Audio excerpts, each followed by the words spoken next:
किसका साथ गद्दारी कर रहा है? तो आधार कार्ड में आपको वोटिंग राइट नहीं होगा, आपका आधार कार्ड में आपको एड्रेस नहीं होगा। तो सबसे बढ़िया ये है एक परिवर्तन करके दिल्ली सरकार को हटाओ देश से। एशिया के सबसे बड़े रेड लाइट एरिया सोनागाछी की सड़कें जो कभी धीमी रोशनी, मंद संगीत और रात की हलचल से भरी रहती थी, जहां हर एक गली में एक अजीब सी रौनक हुआ करती थी, आज वो सड़कें अकेली हैं। उनमें अलग सी खामोशी है। वहाँ काम करने वाली सेक्स वर्कर्स आज उन गलियों से दूर भाग रही हैं और वजह कुछ और नहीं बल्कि SIR है, यानी कि स्पेशल इंटेंसिव रिवीजन।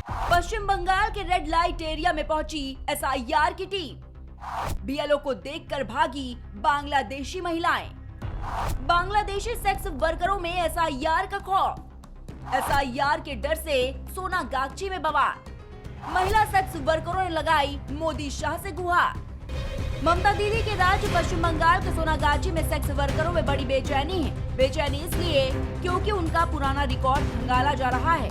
हर सेक्स वर्कर एक ही कागज की तलाश कर रहा है और वो है अपना पहचान पत्र और पहचान को साबित करने वाले दूसरे दस्तावेज, जिनके बारे में तो उन्होंने शायद कभी सुना भी नहीं होगा।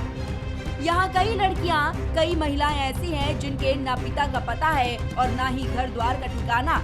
कई सेक्स वर्कर ऐसी हैं जो कहती हैं कि उनसे जो डॉक्यूमेंट्स दिखाने के लिए कहा जा रहा है, खासकर 2002 के इलेक्टोरल रोल में से फैमिली डिटेल्स का प्रूफ, वो उनके लिए मौजूद ही नहीं है। ऐसे में उनके लिए सारे रास्ते बंद हो जाते हैं। सोनागाछी में लड़कियों और महिलाएं अलग अलग परिस्थितियों और रास्तों में पहुँचती है। इनमें से ज्यादातर की कहानी दुख भरी है। यहाँ पहुँचने वाली ज्यादातर महिलाएं ट्रैफिकिंग के जरिए पहुँचती हैं। ऐसी स्थिति में उनके पास खुद का या उनके परिवार का कोई भी दस्तावेज नहीं होता है। SIR के कागज दिखाना इन महिलाओं के लिए असंभव सा हो गया है। कई महिलाएं या लड़कियां घर से भागकर देह व्यापार के इस दलदल में पहुंचती हैं। ऐसे में उनके पास अपनी जानकारी तो होती है, लेकिन इलेक्शन कमीशन द्वारा 2002 के वोटर लिस्ट से अपने माता पिता का डिटेल निकालना इनके लिए नामुमकिन सा है।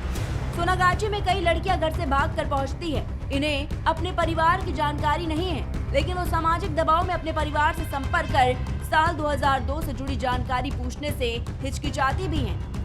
पश्चिम बंगाल में चल रहे स्पेशल इंटेंसिव रिवीजन के तहत वोटर लिस्ट को अपडेट करने की प्रक्रिया में साल 2002 की वोटर लिस्ट को बेसलाइन या आधार के रूप में इस्तेमाल किया जा रहा है।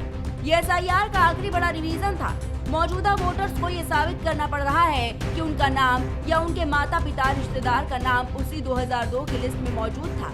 अगर ऐसा साबित हो जाता है तो फॉर्म भरना आसान हो जाता है और वोटर लिस्ट में नाम आसानी से जुड़ जाता है। वोटर लिस्ट में नाम न जुड़ने पर व्यक्ति के सामने पहचान का संकट खड़ा हो जाता है। SIR की प्रक्रिया के बाद पश्चिम बंगाल में 9 दिसंबर को वोटर लिस्ट का ड्राफ्ट रोल जारी होने वाला है, यानी कि इस दिन पता लग जाएगा कि किसका नाम वोटर लिस्ट में है, किसका नहीं। इसके बाद वोटर लिस्ट से नाम कटने वाले लोग अपनी आपत्तियां दर्ज कर सकेंगे। यह आपत्तियां 8 जनवरी साल 2026 तक दर्ज कराई जा सकती है। इसके बाद 7 फरवरी 2026 पश्चिम बंगाल का फाइनल वोटर लिस्ट जारी होगा।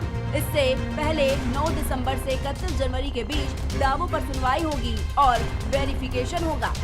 प्रशासन ये पक्का करना चाहता है कि सेक्स वर्करों का नाम वाजिब वजहों से छूट न जाए। इसलिए सोनागाछी में प्रस्तावित स्पेशल कैंप का मकसद सुनवाई के दौरान मौके पर ही उनके मामलों की जांच करना और असली एप्लीकेशन को बिना देर किए क्लियर करना होगा। पश्चिम बंगाल में अगले साल विधानसभा चुनाव है और उससे पहले SIR का खौफ हर तरफ नजर आ रहा है।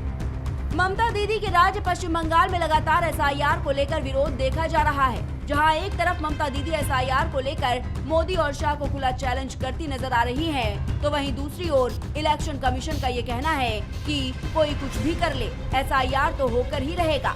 लेकिन पश्चिम बंगाल में SIR का सबसे बड़ा असर घुसपैठियों पर पड़ता नजर आया है और अब सेक्स वर्कर्स पर। Desk report, prime TV.